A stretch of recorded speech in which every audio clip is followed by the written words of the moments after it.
And now for the secret of the annoying flashing blob. Here's Dr. Mike Thorne, who knows all. I'd like to tempt you to take part in an experiment which we'll be carrying out over the next few weeks. You can take part if you've got a BBC, Commodore 64 or Spectrum 48K micro. Apart from that, you'll need a soldering iron, a few electronic bits and pieces I'll tell you about in a moment, and a spare couple of hours. Now, we're all used to sending software by making little electrons run up and down a wire, but in our experiment it's the turn of the photons. Yes, we'll be transmitting software by means of the light which has been flashing at the side of your screen. It may seem a crazy idea, but at least one company we know of, First Quad Limited, has applied to patent a commercial system. Anyway, to pick up programs from the flashing square, you'll need to build a receiver like this. Here's the bit that does the actual light detection. A little photo transistor, just like inside a light pen. Now you'll need to use the receiver together with the receiver program. We'll be sending that out in sound form next week, so have your tape recorder or video recorder ready then.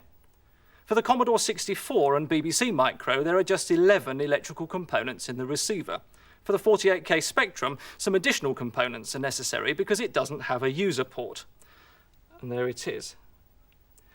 Whatever your micro, these components are all readily available from organisations like Maplin's Electronics or your local Tandy store, and the total cost is about £4 for BBC, £5 for Commodore 64 and £8 for Spectrum 48K.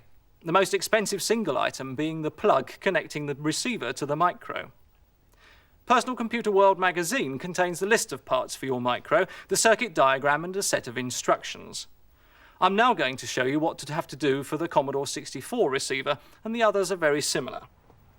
Well, the first thing is to cut yourself a piece of Vero board of the right size and then mount the integrated circuit holder.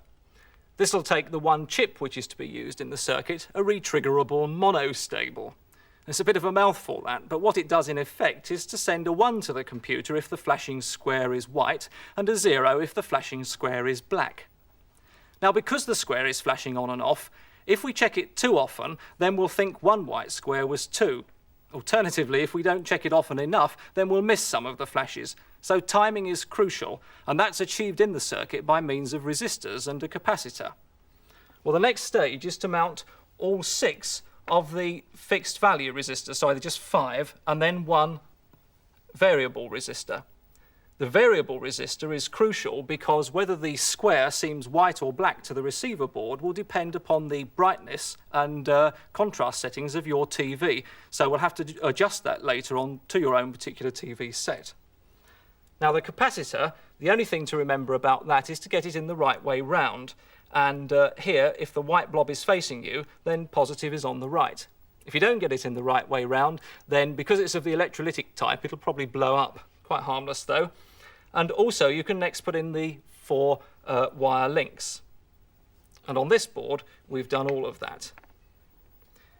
Well, the next stage is to add the battery terminals and then the user port plug. This one's for the Commodore 64, as is the whole board in fact. Now on this one we've got all of those, and also I've added the wire which goes out to the photo transistor. Allow a good length for this or you'll regret it later. Right, well that completes all the connections to the main board, so now we can put in the transistor and the integrated circuit itself.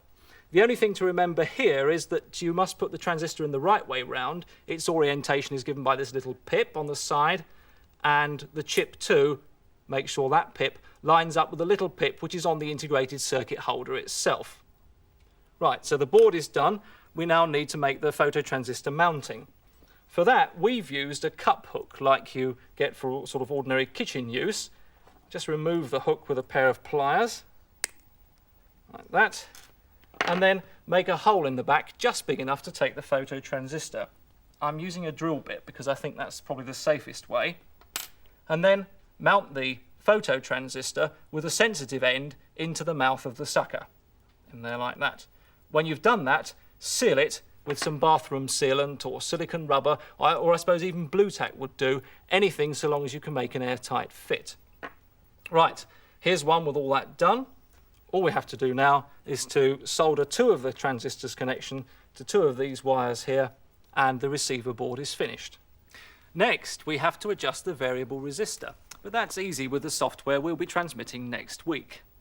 First, plug everything in, connect up a battery supply to the receiver, and then load and run the setting up program. Now, you now put the sticker onto the white square, there, and use a screwdriver to adjust the variable resistor. Pressing the space bar each time, you have to get it so that the star there, this one here, just disappears. There, and then you're all set to receive software transmitted by light. Disconnect your TV from the computer and plug the aerial back in. Don't alter the TV brightness or contrast settings.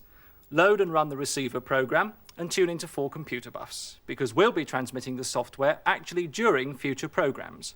When the white square appears on the screen, it'll probably be somewhere on the side, then stick the sucker on, press the space bar when we tell you, and Bob's your uncle. By the way, the design of the circuit and software was done by people in our computing laboratories at University College Cardiff. My thanks for all your help, chaps.